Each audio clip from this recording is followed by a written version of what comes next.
श्री शिवाय नमस्तुभयम। आप सभी लोग जानते हैं कि 28 जुलाई यानी कि रविवार के दिन दोस्तों इसी दिन किया जाने वाला पंडित जी द्वारा बताया गया 7 चने की दाल वाला उपाय आप लोगों को जरूर करना चाहिए, क्योंकि दोस्तों यह एक ऐसा उपाय है जो कि इस उपाय को करने के बाद दोस्तों आपको पूरे कोई और उपाय को करने की जरूरत नहीं है, क्योंकि सबसे बड़ा और सबसे नया यह उपाय पंडित जी ने अपनी की सीहोर की कथा में ही बताया है। मैं जिस उपाय को आज हम आपको बहुत अच्छे से समझाने वाले हैं, इस वीडियो को देखने के बाद इस उपाय को समझने के लिए आपको कोई और वीडियो को देखने की जरूरत नहीं पड़ेगी। तो चलिए दोस्तों उपाय को शुरू करते हैं। देखिए, यह नवमी के दिन इतना खास होता है, इतना महत्वपूर्ण होता है। देखा है कभी कभी बड़े बड़े पूजा पाठ अनुष्ठान से जो मनोकामना पूर्ण नहीं होते, रविवार सावन अष्टमी के दिन एक छोटे से उपाय करने से ही आपकी मनोकामना पूर्ण हो जाती है। और बहुत सारे लोगों ने इस उपाय को किया भी है और उनको इस उपाय को करने का फल भी जरूर मिला। अगर आप लोग भी इस उपाय को नवमी के दिन करना चाहते हैं तो आप इस उपाय को पहले अच्छे से समझ लेना, सुन लेना, उसके बाद करना, ना आपको इस उपाय का फल जरूर मिलेगा। और इस उपाय को कर लेने से आपके घर में चाहे किसी भी प्रकार की दुख और समस्या क्यों ना चल रही हो, आपको उसका कारण भी नहीं पता है कि भाई यह समस्या किस कारण से चल रही है। उसका कुछ भी कारण हो सकता है, जैसे पितृदोष हो सकता है या किसी भी तरह का मंगल दोष भी हो सकता है, और भी बहुत तरह के दोष होते हैं, कुछ भी हो सकता है। पर आपको इस उपाय को करने के लिए अपने दोष को पता लगाने की भी जरूरत नहीं है। अष्टमी सावन रविवार के दिन इस 7 चने की दाल वाला उपाय को आप लोगों को कर लेना है। यह एक ऐसा उपाय है जिस उपाय को अगर किसी विशेष दिन पर किया जाए तो उस विशेष दिन का जो है वह तो हमें मिलता ही मिलता है, पर हमने उस दिन पर इस 7 चने की दाल वाला उपाय को किया है तो हमें उससे भी बड़ा फल मिलता है, और फल बहुत जल्दी मिलता है, क्योंकि आप इस उपाय को बहुत ही बड़े और विशेष दिन पर कर रहे हो, क्योंकि अष्टमी के दिन रविवार के दिन बहुत ही ज्यादा बड़ा होता है। इसीलिए दोस्तों आज की इस वीडियो में हम आप लोगों को 7 चने की दाल वाला उपाय समझाएंगे, जिस उपाय को करने से अगर आपकी किसी भी प्रकार की मनोकामना है, किसी भी प्रकार की दुख और परेशानी है, सबसे ज्यादा समस्याएं आपके जीवन में ही हैं।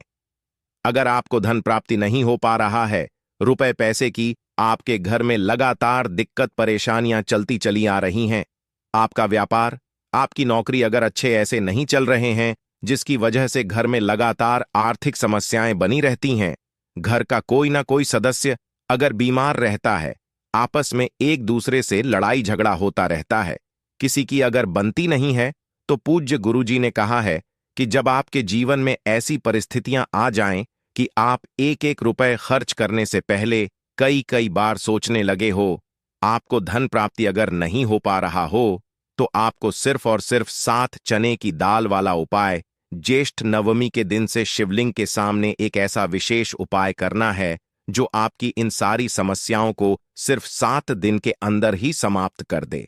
तो अब उसके बाद में दोस्तों यह वाला जो उपाय है यह किसको करना है, तो देखो घर का जो बड़ा और मुख्य सदस्य होगा उसी व्यक्ति को यह वाला उपाय करना है।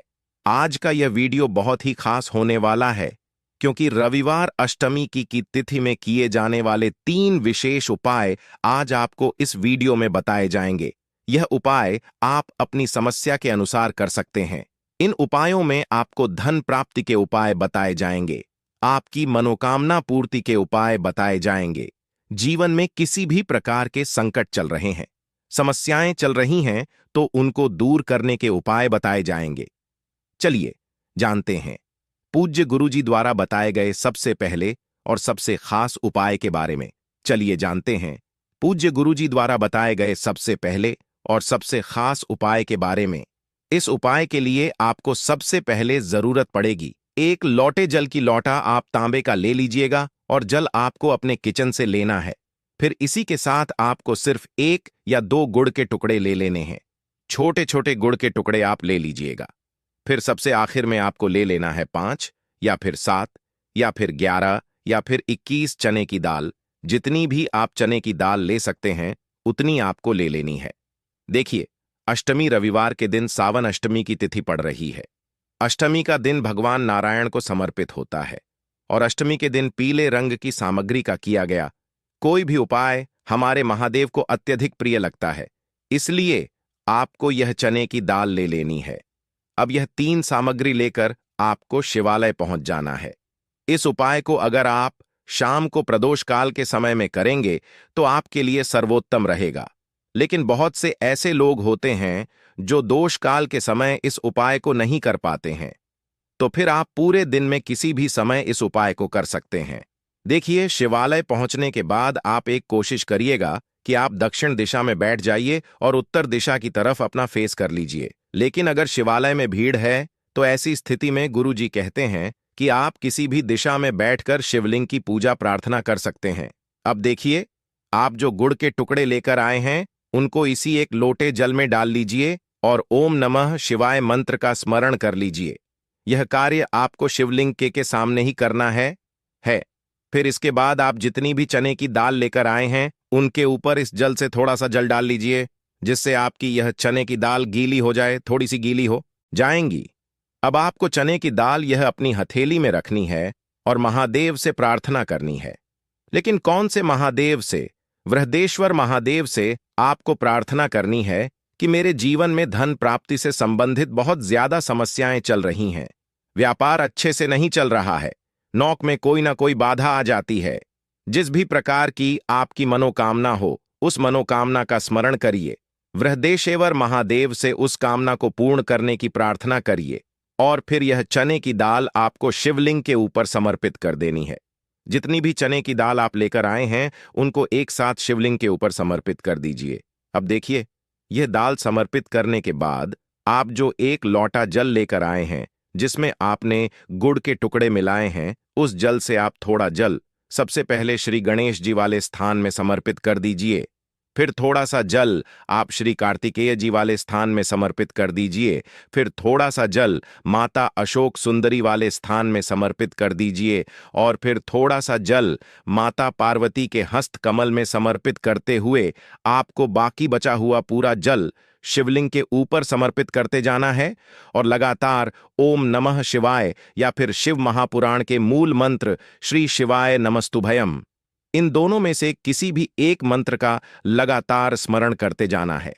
पूज्य गुरुजी जी ने कहा कि जल आपको बिल्कुल धीरे धीरे समर्पित करना है और समर्पित करते हुए ध्यान रखिएगा कि इस जल के छींटे आपके पैरों के ऊपर न लगे।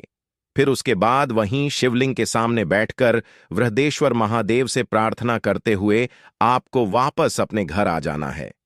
पूज्य गुरुजी ने कहा कि सावन रविवार अष्टमी के दिन अगर हम लोग चने की दाल वाला कोई भी उपाय शिवलिंग के सम्मुख करते हैं तो इससे हमें महादेव तथा भगवान नारायण की एक साथ कृपा प्राप्त होती है। तो दोस्तों, यह विशेष उपाय आप जरूर करिएगा। अब जानते हैं गुरुजी द्वारा बताए गए दूसरे खास उपाय के बारे में। यह उपाय भी आपकी मनोकामना को पूर्ण करने के लिए है। इस उपाय के लिए भी आपको एक लोटा जल ले लेना है, साथ ही साथ आपको एक बेलपत्र लेनी है। अगर आपके पास बेलपत्र नहीं है तो शिवलिंग के ऊपर छड़ी हुई बेलपत्र को उठाकर जल से शुद्ध करके फिर आप उसका भी इस्तेमाल कर सकते हैं। बस आपको हमेशा ध्यान रखना होता है कि यह बेलपत्र कहीं से भी कटी फटी नहीं होनी चाहिए। फिर सबसे आखिर में आपको थोड़ा सा शहद ले लेना है। थोड़ा सा 2-4 बूंद आप शहद ले लीजिए और अब यह सारी सामग्री लेकर आपको शिवालय पहुंच जाना है। इस उपाय को भी आप पूरे दिन में किसी भी समय कर सकते हैं। देखिए, यह उपाय भी आपकी मनोकामना को परिपूर्ण करने के लिए है, धन प्राप्ति के लिए है, व्यापार के लिए है, नौकरी के लिए है, कोई भी विशेष मनोकामना है तो उसको पूर्ण करने के लिए है। अब देखिए, शिवालय पहुंचने के बाद सबसे पहले आप जो एक बेलपत्र लेकर आए हैं, बेलपत्र की तीनों पत्तियां जिस स्थान पर जुड़ी रहती थे उसी स्थान पर आपको यह शहद लगा देना है। 1 बूंद शहद या 2 बूंद शहद जो आप लेकर आए हैं उसको अपनी अनामिका उंगली में लगाइए और इस शहद को आप बेलपत्र की जो तीनों पत्तियां होती हैं उस तीनों पत्तियों का जो मिलन बिंदु होता है, जहां पर तीनों पत्तियां मिलती हैं, उस स्थान पर आपको यह थोड़ा सा शहद लगा देना है। यहां पर आपको शहद लगा देना है और फिर इसी स्थान पर आपको पकड़ लेना है। जिस स्थान पर आपने शहद लगाया है उसी स्थान पर आप पकड़ लीजिए और इस बेलपत्र को आप शिवलिंग के ऊपर समर्पित कर दीजिए। आपकी जो भी मनोकामना है उस मनोकामना का स्मरण करिए, महादेव से उस मनोकामना को पूर्ण करने की प्रार्थना करिए और फिर यह बेलपत्र आपको शिवलिंग के ऊपर समर्पित कर देनी है। ध्यान रखिएगा, बेलपत्र की जो चिकनी साइड का हिस्सा है वह शिवलिंग में टच करेगा और बेलपत्र की डंडी जलाधारी की तरफ रहेगी। इसके बाद आप जो एक लोटा जल लेकर आए हैं उसको धीरे धीरे इसी बेलपत्र के ऊपर समर्पित करते जाइए और लगातार ओम नमः शिवाय या फिर श्री शिवाय नमस्तुभयम, इन दोनों में से कि किसी भी एक मंत्र का स्मरण करते जाइए। पूज्य गुरु जी ने कहा कि जल आपको इतने धीरे समर्पित करना है कि जल समर्पित करते हुए आप कम से कम 21 बार ओम नमः शिवाय मंत्र का स्मरण जरूर कर लें। फिर इसके बाद जो जलाधारी से जल नीचे गिर रहा है उसको तो थोड़ा सा अपनी हथेली में लीजिए और अपनी दोनों नेत्रों के ऊपर यानी अपनी दोनों आंखों के ऊपर इस जल को लगा लीजिए। गुरुजी कहते हैं कि सावन अष्टमी रविवार के दिन किए जाने वाला यह उपाय आपके सोए हुए भाग्य को चमकाने के लिए है, आपकी रूठी हुई किस्मत को बदलने के लिए है। इसलिए इस नवमी के दिन आप इस उपाय को जरूर करिएगा।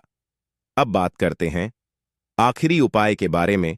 नवमी के दिन एक चुटकी हल्दी को घर में डाल देना।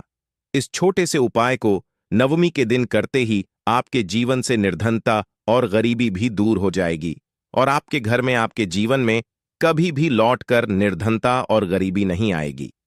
तो देखिए, हमेशा की तरह वीडियो बहुत ही खास है।